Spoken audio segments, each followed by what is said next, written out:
नमस्कार, ABP news पर हाजिर हूं मैं रुमाना इसाक खान। आगे का एजेंडा देख रहे हैं। केजरीवाल जेल के भीतर है, लेकिन शराब घोटाले में ही गिरफ्तार हुए उनके सबसे करीबी साथियों में से एक आम आदमी पार्टी के राज्यसभा सांसद संजय सिंह। आज रिहाई संजय सिंह की हो सकती है।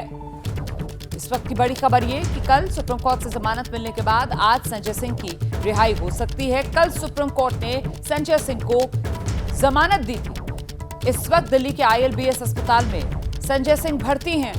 आज राउज एवेन्यू कोर्ट तय करेगा बेल की शर्तें। बेल की शर्तें तय होने के बाद बॉन्ड भरा जाएगा और फिर रिलीज ऑर्डर के बाद बहुत मुमकिन आज ही रिहा हो जाएं संजय सिंह। संजय सिंह की पत्नी है अनीता सिंह। एबीपी न्यूज संवाददाता अहमद बिलाल ने उनसे खास बातचीत की है। सबसे पहले आपको वो दिखाते हैं। हमारे साथ इस पे बात करने के लिए मौजूद है संजय सिंह की पत्नी अनीता सिंह जी। अनीता जी, 6 महीने का वक्त, अब आखिरकार संजय सिंह जो है वो जमानत पर रिहा हो रहे हैं। कितनी राहत देने वाली खबर है ये? देखिए, न्यायपालिका का तो मैं स्वागत करती हूँ कि उन्होंने 6 महीने बाद संजय जी को राहत दी है और ये लड़ाई बहुत लंबी है। तो मुझे लगता है कि जब तक अरविंद जी, मनीष जी, सत्येंद्र जैन जी बाहर नहीं आ जाते तो ये खुशियाँ हमारे लिए अभी अधूरी है। जिस दिन वो लोग आ जाएंगे, हम लोग सब लोग एक साथ मिल के कार्यकर्ताओं के साथ और सब ये खुशी मना सकते हैं। मुश्किलों के घने बादल जो थे वो क्या लगता है आपको कि थोड़े से छटे हैं? क्योंकि जो आम आदमी पार्टी की जो फर्स्ट लाइन ऑफ लीडरशिप थी, अरविंद केजरीवाल अभी कुछ दिनों पहले जो है वो जेल की सलाखों के पीछे गए हैं। उससे पहले मनीष सिसोदिया, सत्येंद्र जैन, संजय सिंह भी चले गए थे। लेकिन संजय सिंह का जमानत पर यहाँ होना क्या थोड़ा सा जो है वो खुशी के बादल जो है वो दे रहे हैं? वो खुशी तभी होगी जब वो हमारे तीनों भाई आ जाएंगे, क्योंकि अभी खुशी जाहिर हम नहीं कर सकते हैं। क्योंकि बड़े भाई अरविंद जी हैं। एक संजय जी जब गिरफ्तार हुए थे तो एक बड़े भाई होने के नाते उन्होंने पूरा सपोर्ट किया, परिवार का भी ध्यान रखा और बीच बीच में वो हालचाल पूछते रहे। तो मुझे लगता है कि मेरे लिए खुशी अभी अधूरी है। अच्छा, तो क्या ऐसे में जब संजय सिंह जब रिहा होंगे तो फिर क्या उनका प्लान रहेगा? क्या अरविंद केजरीवाल के परिवार को सांत्वना बढ़ाने के लिए क्या उनसे मुलाकात कर सकते हैं? उनका रूट क्या रहेगा? हाँ, अभी यहाँ से जब डिस्चार्ज होंगे तो तिहाड़ जाएंगे। अभी थोड़ा सा अभी मुझे जो सूचना मिली है तो हम दोनों लोग सुनीता भाभी से भी मिलेंगे, फिर पार्टी ऑफिस जाएंगे और मंदिर दर्शन भी करेंगे और सीमा भाभी से भी मिलने जाएंगे। आज हम लोग का पूरा यही कार्यक्रम रहेगा। अच्छा, तो ये हैं सुनीता अनीता सिंह जी, जिनका साफ तौर पे कहना है कि बहुत ही खुशी और राहत की बात है कि आखिरकार संजय सिंह को जो है वो 6 महीने के बाद जो है वो जमानत मिल रही है। कैमरा पर्सन सतेंद्र के साथ अहमद बिलाल, एबीपी न्यूज़, दिल्ली।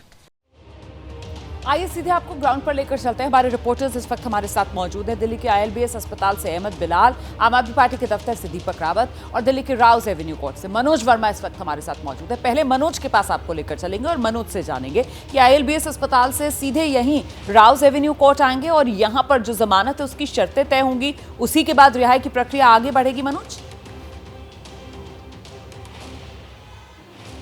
नहीं, देखिए रोमाना, मैं दर्शकों को समझाना चाहता हूं कि संजय सिंह जो हैं वो राउज एवेन्यू माफी चाहूंगा, वो ILBS हॉस्पिटल से सीधा तिहाड़ जेल चले जाएंगे और राउज एवेन्यू कोर्ट के अंदर संजय सिंह के जो वकील हैं वो यहां पर पहुंचेंगे। और उसके बाद सुप्रीम कोर्ट ने जिस तरीके से कल संजय सिंह को बेल दे दी थी और उसमें ये कहा था कि जो लोअर कोर्ट है यानी कि जो राउज एवेन्यू कोर्ट है वो कंडीशन तय करे कि किन कंडीशंस पर उनको बेल दी जाएगी। तो जो माना जा रहा है कि अब से थोड़ी देर बाद जो सुनवाई है वो ऊपर शुरू होने वाली है, यानी कि संजय सिंह के जो वकील है वो यहाँ पर पहुंचेंगे और उसके बाद कंडीशनल जो बेल है वो उनको दी जाएगी, यानी कि जो मुचलका उनको भरना होगा वो यहीं पर भरा जाएगा। इसके अलावा जो कंडीशंस रखी जाती हैं, जैसे भी आम आरोपियों को कंडीशन दी जाती है कि वो विदेश नहीं जाएंगे, अपना पासपोर्ट जमा करेंगे, मीडिया से कोई बातचीत नहीं करेंगे, तो कंडीशंस तय की जाएंगी। उसके बाद एक रिलीजिंग ऑर्डर निकलेगा, यानी कि एक उसे परवाना कहा जाता है, वो परवाना तिहाड़ जेल पहुंचेगा। उसके बाद तिहाड़ जेल में रिहाई की प्रक्रिया शुरू होगी। जो सूत्र हमें बता रहे हैं कि तिहाड़ जेल में जो रिहाई होती है वो शाम के वक्त ही होती है, यानी कि 6 बजे के बाद। जब यहाँ से परवाना तिहाड़ जेल पहुंच जाएगा, उसके बाद वहां पर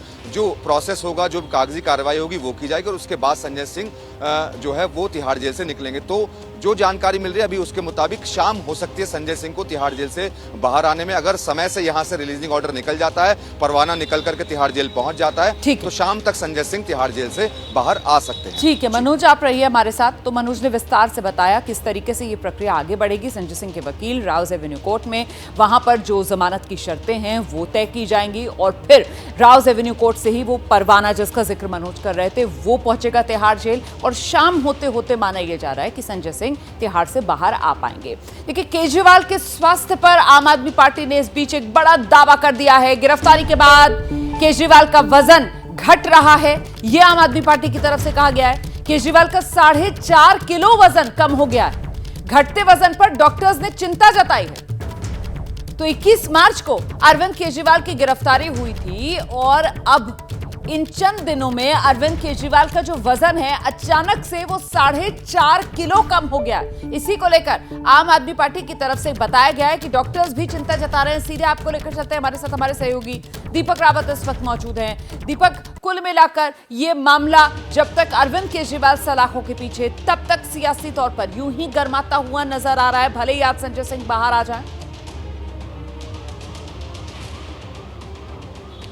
देखिए, संजय सिंह के बाहर आने के बाद आम आदमी पार्टी के लिए राहत की बात इसलिए भी है रोमाना, क्योंकि संजय सिंह एक प्रमुख चेहरे हैं आम आदमी पार्टी के। और जैसा आपने देखा कि कल भी आम आदमी पार्टी के नेता ये कह रहे थे कि फर्स्ट लाइन की जो लीडरशिप है वो अंदर है, अब सेकंड लाइन की लीडरशिप को अंदर डाला जाएगा। तो फर्स्ट लाइन की लीडरशिप में अगर हम बात करें तो उसमें संजय सिंह सबसे आगे की रो में नजर आते हैं। और संजय सिंह मुखर तौर पर एक वक्ता भी हैं, अपनी बात को संगठन के सामने रखने में मजबूती से वो कामयाब भी रहे हैं। और इंडिया अलायंस के दलों के बीच जिस तरीके से आम आदमी पार्टी का जो चेहरा था, जो इंडिया अलायंस के लोगों के साथ जुड़ता था, उनसे बातचीत करता था, कम्युनिकेट कर पाता था, वो संजय सिंह ही थे। तो ऐसे समय में संजय सिंह की रिहाई एक बड़ी मजबूती है आम आदमी पार्टी के लिए, जब अरविंद केजरीवाल खुद जेल में है। और कोशिश ये रहेगी संजय सिंह की कि जो कैंपेन है उसको आगे बढ़ाया जा सके। और यही वजह है कि आम आदमी पार्टी इसकी तैयारी भी कर रही है। आम आदमी पार्टी तैयारी ये कर रही है रोमाना कि संजय सिंह अगर बाहर आ जाते हैं तो उसके बाद उनके जरिए एक नया कैंपेन लॉन्च किया जाए। ये कैंपेन का आधार होगा कि जेल में उनकी बड़ी लीडरशिप जरूर है, लेकिन लोगों के बीच सिंपैथी कैसे गेन करनी है, इसको लेकर एक कैंपेन तैयार किया जाएगा। हालांकि अभी ये देखना होगा कि बेल बॉन्ड जब भरा जाएगा उसमें कोर्ट क्या शर्त रखता है। क्या उन्हें पब्लिक रैली की इजाजत दी जाएगी, मीडिया से बातचीत करने की इजाजत दी जाएगी, और बहुत बड़ी शर्तें ना रही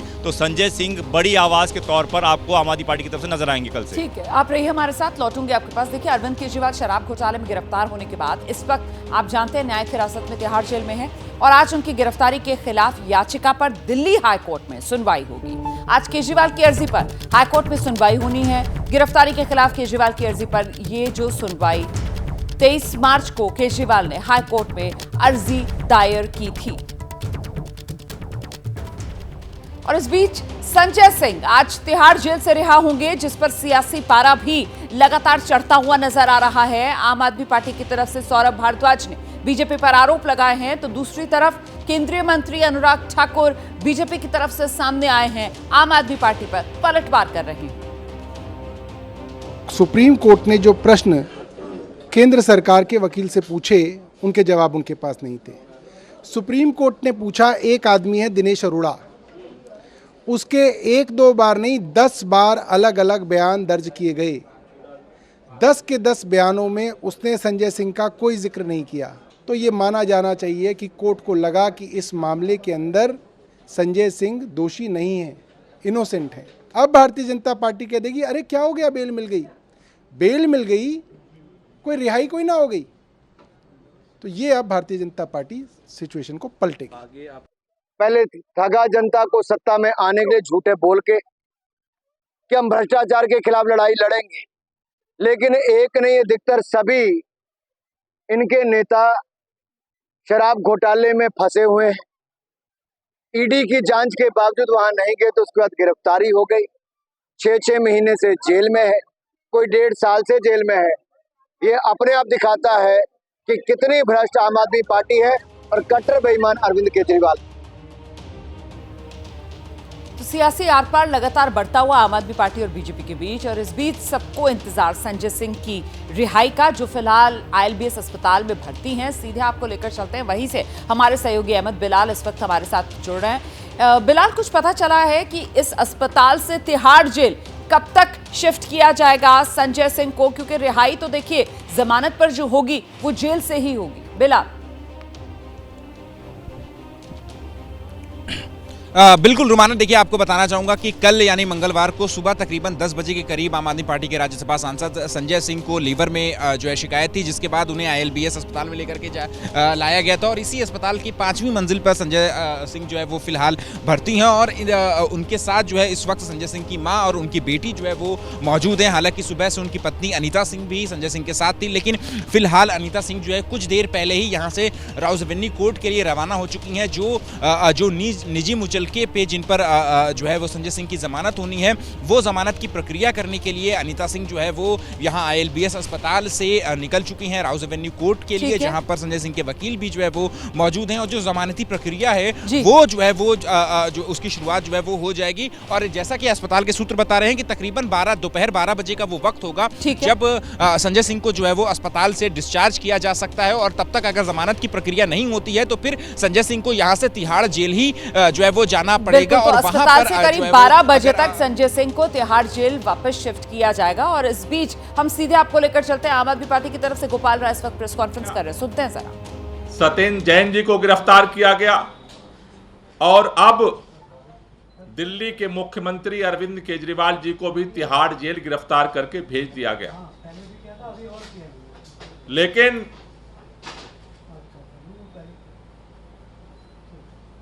कल सुप्रीम कोर्ट से संजय सिंह जी की जमानत मिलने के बाद एक बात स्पष्ट हो गई है कि जो बात बार बार कही जा रही थी कि बिना किसी सबूत के, बिना किसी प्रमाण के,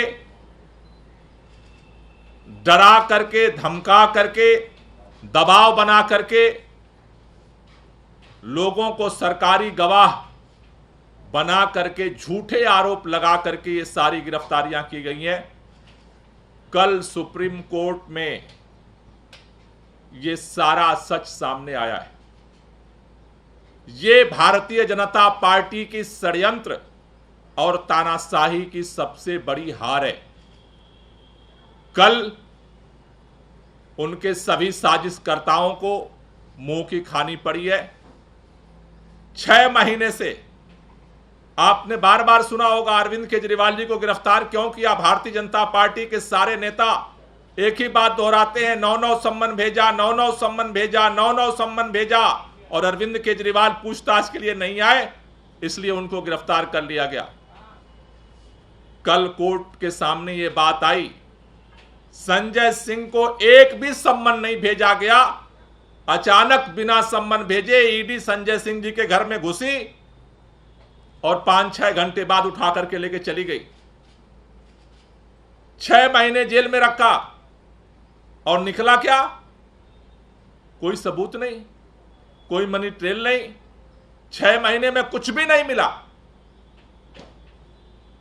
कल ईडी के सामने बोलने के लिए, ईडी कोर्ट के सामने ईडी को बोलने के लिए कुछ भी नहीं बचा था। यह है इस पूरे केस की सच्चाई।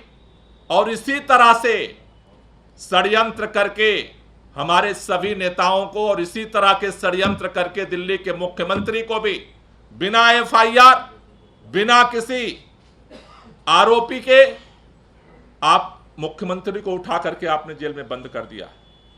लेकिन सुप्रीम कोर्ट के अंदर कल संजय सिंह जी की जो जमानत मिली है, उसने भारतीय जनता पार्टी के इस सारे षड्यंत्र का पर्दाफाश किया है।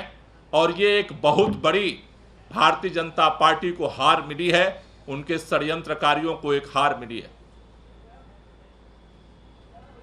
इसमें निश्चित रूप से जिस तरह से दिल्ली के मुख्यमंत्री अरविंद केजरीवाल को भारतीय जनता पार्टी ने गिरफ्तार करवाया, उसके बाद जिस तरह से रामलीला मैदान में पूरा देश इकट्ठा हुआ, दिल्ली के लोग इकट्ठे हुए, पूरे देश में इसके खिलाफ आवाज उठ रही है। कोई मुखर होकर के बोल रहा है और कोई अपने दिल के अंदर बोल रहा है कि ये ज्यादती हो रही है, अब तो बहुत ज्यादा हो रहा है अत्याचार। तो आइए अब आपको विस्तार से बताते हैं उत्तर प्रदेश के लिए बीजेपी का 80 में से 80 का प्लान आखिर है क्या। इसी प्लान को डिकोड करेंगे हम, बता देते हैं आपको किस तरीके से बीजेपी ने तैयारी पूरी की है। लोकसभा की उत्तर प्रदेश में 80 सीटें हैं और 80 में से 80 सीटें बीजेपी हासिल करने के लिए बारीकी से जुगत लगा रही है। जो जानकारी मिल रही है उसके मुताबिक 1 लाख नुक्कड़ सभाएं की जाएंगी, 22,000 कार्यकर्ताओं को ट्रेनिंग दे दी गई है। इसी को लेकर व्हाट्सएप ग्रुप के जरिए प्रचार करने की तैयारी बीजेपी की है। अलग अलग क्षेत्रों को लेकर बीजेपी जो है वो नजर बनाए हुए है। तो 80 में से 80 सीटों वाली बीजेपी की ये रणनीति, उसी का ब्लूप्रिंट मैं आपको बता रही हूं। 1 लाख नुक्कड़ सभाएं, व्हाट्सएप ग्रुप के जरिए प्रचार करने की तैयारी, इसी का प्लान आइए अब आपको विस्तार से बताते हैं। यहां पर बड़ी स्क्रीन पर हमने तैयारी की है। बीजेपी का प्लान 80 क्या है ये आपके लिए अब यहां पर लेकर आते हैं। जो बात पहले मैं बता रही थी वही अब इस बड़ी स्क्रीन पर बताने जा रही हूं। 1 लाख नुक्कड़ सभाएं, जिले के बड़े नेता शामिल होंगे इन सभाओं में। 22,000 कार्यकर्ताओं को ट्रेनिंग की बात भी सामने आई है। तो इस तरीके से इस चुनाव में 80 में से 80 वाला टारगेट बीजेपी हासिल करने के लिए जुगत लगा रही है। 8 लाख व्हाट्सएप ग्रुप बनाए जाएंगे, क्षेत्रों के हिसाब से बाकायदा मॉनिटरिंग की जाएगी। 2 करोड़ लोगों को जोड़ने की कोशिश है बीजेपी की इस बार।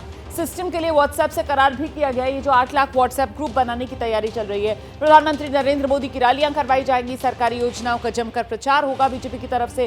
3 लोकसभा सीटों पर 1 कॉल सेंटर बीजेपी की तरफ से बनाया जाएगा। तो ये वो जबरदस्त तैयारियां हैं जिसके जरिए 80 में से 80 बीजेपी हासिल करना चाहती है उत्तर प्रदेश लोकसभा चुनाव में। सीधे आपको लेकर चलेंगे, हमारे साथ हमारे सहयोगी अभिषेक उपाध्याय इस वक्त मौजूद हैं। अभिषेक, जैसे एग्जाम होता है ना और उसमें स्टूडेंट को अगर फुल मार्क्स चाहिए तो जाहिर सी बात है हर सब्जेक्ट में आपको फुल नंबर चाहिए होते हैं। तो कुछ उसी अंदाज में उत्तर प्रदेश 80 में से 80 सीटें अगर चाहिए तो फिर विषय कोई भी हो सभी में तैयारी पूरी ताकि फुल नंबर आए और 80 में से 80 वाला टारगेट साध लिया जाए। बिल्कुल रोमाना, इसे आप AMU या इलाहाबाद यूनिवर्सिटी टाइप का एग्जाम भी समझ सकती हैं, क्योंकि आपने एग्जाम का एग्जाम्पल दिया है। उसी तरह की तैयारी और तैयारी बहुत ही माइक्रो लेवल पर है। आप सोचिए, जो अभी आप जिक्र कर रही थी 1 लाख नुक्कड़ सभाओं की, इनका पेनिट्रेशन आप देखिए। ये ग्राम पंचायत, क्षेत्र पंचायत, जिला पंचायत और जो प्रधान है बीजेपी की समर्थित, वहां तक जाएंगी, वहां तक इनका पेनिट्रेशन होगा। और 22,000 कार्यकर्ताओं को प्रशिक्षित किया जा चुका है। कार्यकर्ताओं को लगातार प्रशिक्षित किया जा रहा है, उन्हें क्या बोलना है, कौन सी बात पब्लिक के सेंटिमेंट्स को मैच करेगी, ये सब उनको समझाया जा रहा है। और जो व्हाट्सएप ग्रुप है, 8 लाख व्हाट्सएप ग्रुप हैं। और रोमाना, अहम बात यह है कि इसकी जो फ्रीक्वेंसी है, आप सोचिए कि 1 सेकेंड में 6 से 7 मैसेज, इस तरह की फ्रीक्वेंसी को किया गया है। हर 3 लोकसभा क्षेत्र में बाकायदा एक कॉल सेंटर है जिसके जरिए इसकी मॉनिटरिंग की जाएगी। और कंटेंट क्या देना है, किस व्हाट्सएप ग्रुप में कौन सा कंटेंट जाना है और कितनी फ्रीक्वेंसी पर जाना है, इस तरह की भी मॉनिटरिंग की जा रही है। तो ये बहुत ही ज्यादा माइक्रो से लेकर मैक्रो तक की बहुत ही ज्यादा पिन पॉइंटेड तैयारी है। और रणनीति ये है कि लोगों के जहन में पहुंच जाए, आम वोटर के जहन में पहुंच जाए जो बीजेपी का एजेंडा है और जो पीएम मोदी इस चुनाव में सबसे बड़ा पक्ष बीजेपी का सामने रखना चाहते हैं। जी, तो एक वोटर तक पहुंचने की बीजेपी की ये बारीकी से तैयारी और प्लानिंग, जिसके बारे में जानकारी अभिषेक दे रहे थे। बहुत शुक्रिया आपका इस तमाम जानकारी के लिए। हम आगे बढ़ेंगे और अब दिन की एक और बड़ी सियासी खबर के बारे में आपको जानकारी दे देते हैं। राहुल गांधी आज केरला वायनाड लोकसभा सीट, वहीं से अपना नामांकन भरने जा रहे हैं। नामांकन के दौरान प्रियंका गांधी राहुल गांधी के साथ होंगी। राहुल गांधी आज एक रोड शो भी वायनाड में करेंगे। 2019 से राहुल गांधी का वायनाड से ये रिश्ता जुड़ा। 2019 वायनाड लोकसभा सीट से राहुल गांधी चुनकर लोकसभा पहुंचे।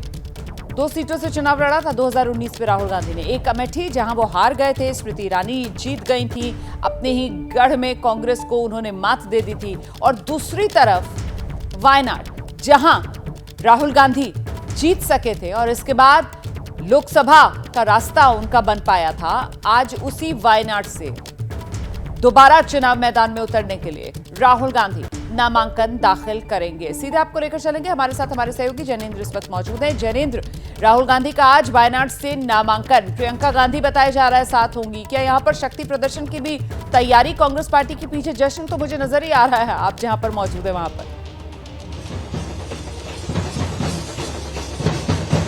बिल्कुल देखिए, वैसे तो जानकार बताते हैं कि राहुल गांधी को वायनाड में किसी शक्ति प्रदर्शन की जरूरत नहीं है, लेकिन स्वाभाविक सी बात है, नामांकन का अपना एक रंग होता है और नामांकन में हर नेता, हर पार्टी शक्ति प्रदर्शन करते ही है। तो ऐसे में जब राहुल गांधी वायनाड से दूसरी बार आज नामांकन दाखिल करने वाले हैं, यहाँ पर भव्य तैयारी कांग्रेस द्वारा की गई है।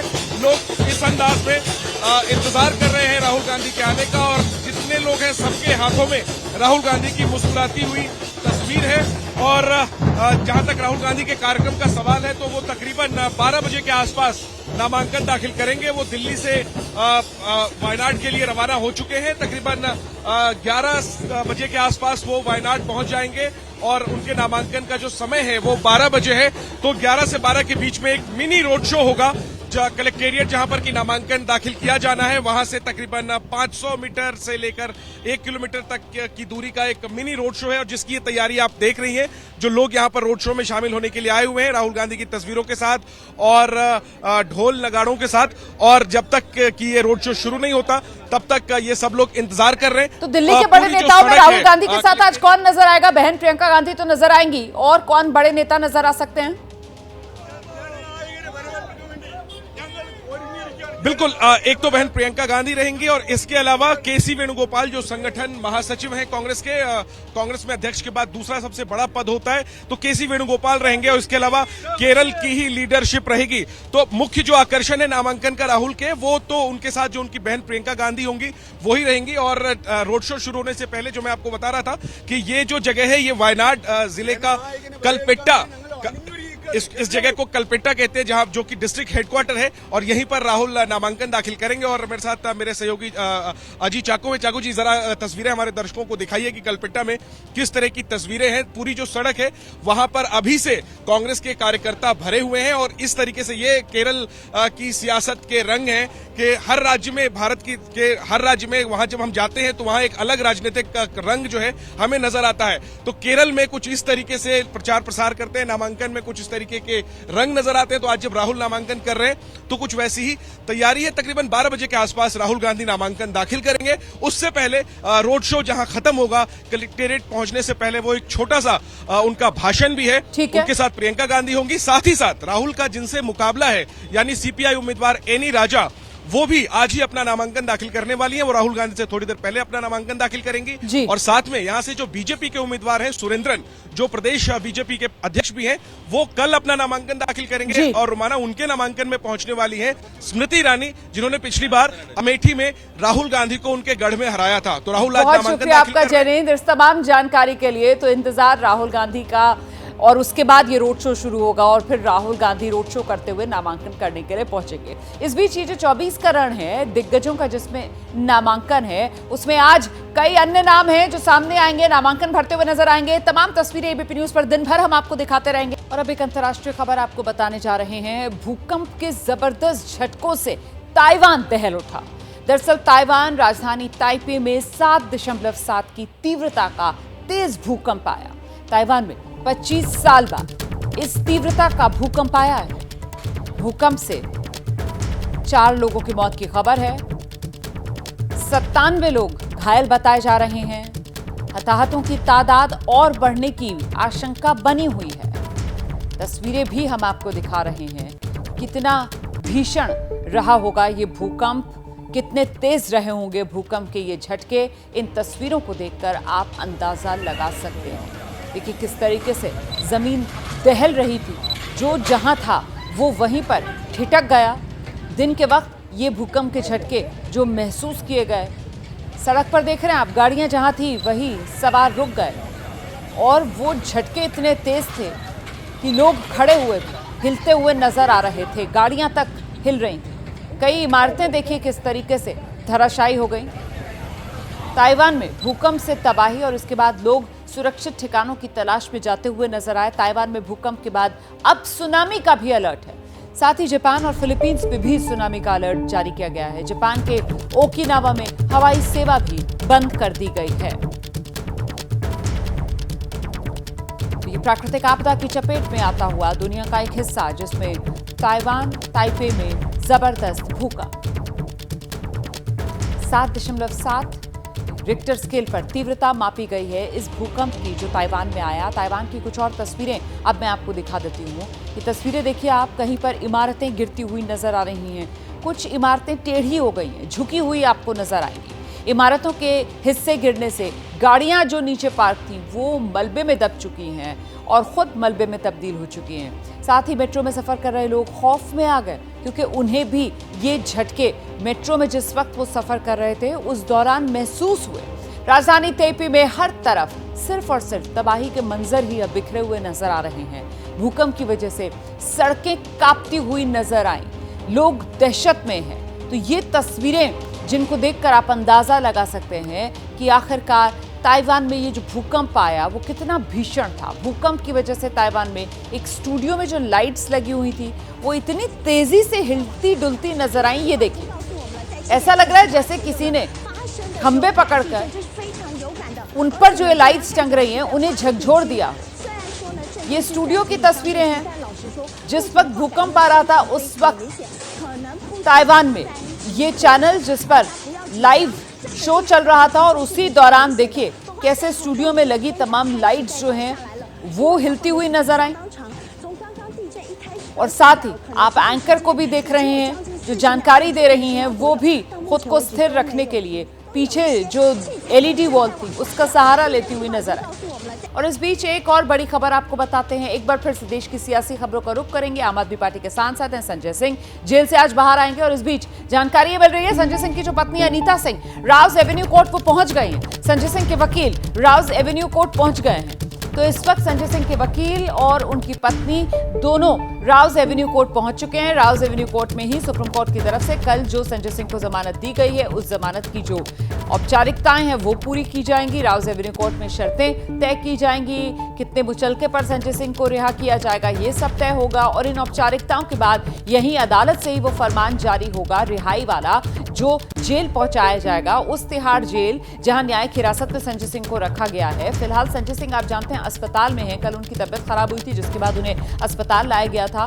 और अब जब ये प्रक्रिया आगे बढ़ेगी, जब अदालत से रिहाई वाला फरमान जमानत पर जेल पहुंचेगा तो फिर संजय सिंह जो अभी अस्पताल में है, बताया जा रहा है कि 12 बजे हॉस्पिटल से डिस्चार्ज करके दोबारा उन्हें जेल भेज दिया जाएगा और फिर शाम होते होते संजय सिंह जेल की सलाखों से बाहर आ सकेंगे। आगे का एजेंडा देख रहे थे आप। फिलहाल मुझे इजाजत दीजिए। दोपहर 12 बजे देश के पॉलिटिकल शो के साथ आपसे फिर मुलाकात होगी।